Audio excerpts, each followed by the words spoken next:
Assalamualaikum warahmatullahi wabarakatuh. Selamat pagi rekan-rekan semua. Perkenalkan, saya Ferawati SPD MTPD, calon guru penggerak angkatan 5 dari SMA Negeri 1 Bengkulu Utara, Kabupaten Bengkulu Utara, Provinsi Bengkulu. Kesimpulan yang dapat saya ambil dari modul 1.1 Filosofis Pendidikan Indonesia Ki Hajar Dewantara adalah yang pertama, bahwa pengajaran dan pendidikan tidak dapat dipisahkan. Pengajaran merupakan proses pendidikan membekali ilmu yang berfaedah untuk kecakapan hidup anak secara lahir dan batin. Pendidikan adalah memberi tuntunan terhadap segala kekuatan kodrat yang dimiliki anak agar anak selamat dan bahagia bagi dirinya sebagai individu maupun sebagai anggota masyarakat. Yang kedua adalah pendidikan dipengaruhi oleh kodrat alam dan kodrat zaman. Kodrat alam adalah segala sesuatu yang berhubungan dengan sifat-sifat dan karakteristik dasar yang dibawa anak sejak lahir.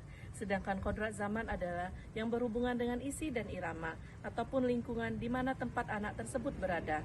Yang ketiga adalah bahwasanya bermain adalah kodrat anak, sehingga sebagai guru kita dapat menempatkan permainan bagian dari pembelajaran. Yang keempat, teori tabula rasa, di mana bahwa anak yang lahir bukan merupakan kertas kosong, akan tetapi anak sudah membawa sifat-sifat dan karakter sejak lahir.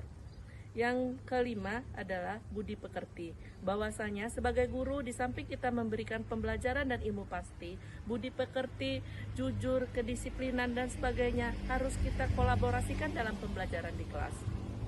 Berikutnya adalah bahwasanya guru adalah petani atau tukang kebun, di mana kita berusaha menghamba kepada anak, kita berusaha memberikan yang terbaik untuk anak, mengoptimalkan apa yang dapat kita lakukan pembelajaran di kelas, sehingga dapat mewujudkan anak yang cakap, anak yang berbudi pekerti luhur, anak yang selamat dan bahagia untuk dirinya sendiri sebagai individu maupun sebagai anggota masyarakat. Pendidikan dapat diartikan suatu bentuk kolaborasi, kritis reflektif, komunikatif, kreatif dan inovatif, sehingga anak didik bisa selamat dan bahagia, sejahtera atau well-being.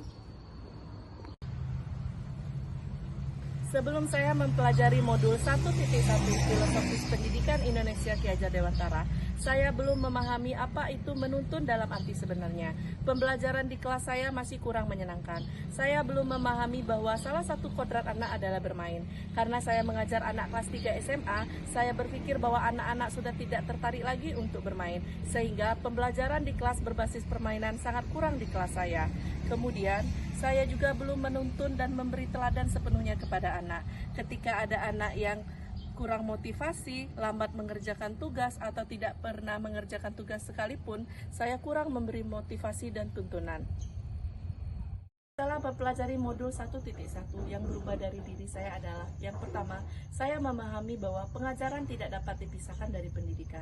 Pendidikan adalah menuntun anak didik, membekali anak didik dengan ilmu dan kecakapan, sehingga anak didik dapat selamat dan bahagia di dalam hidupnya, baik sebagai individu maupun sebagai anggota masyarakat. Yang kedua, saya memahami bahwa bermain adalah kodrat anak, sehingga banyak bentuk-bentuk permainan yang dapat saya terapkan di dalam pembelajaran di kelas, sehingga pembelajaran dapat lebih efektif dan menyenangkan.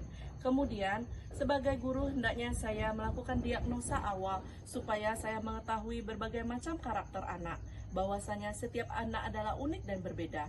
Yang berikutnya adalah saya akan berusaha menjadi petani yang baik, petani yang berusaha, berdaya, upaya seoptimal mungkin, sehingga dapat menghasilkan panen yang sangat memuaskan, dalam artian dapat mengantarkan anak didik saya menjadi anak didik yang berkarakter, yang memiliki kemampuan dan kecakapan hidup, baik sebagai dirinya, individu maupun sebagai anggota masyarakat, anak didik yang selamat dan bahagia, well-being. Mengenali lebih dalam karakter dan latar belakang siswa, serta memberikan pembelajaran yang menyenangkan bagi siswa melalui pemilihan media pembelajaran yang bervariasi, baik berupa gambar, video, audio, ataupun pembelajaran yang berbasis permainan.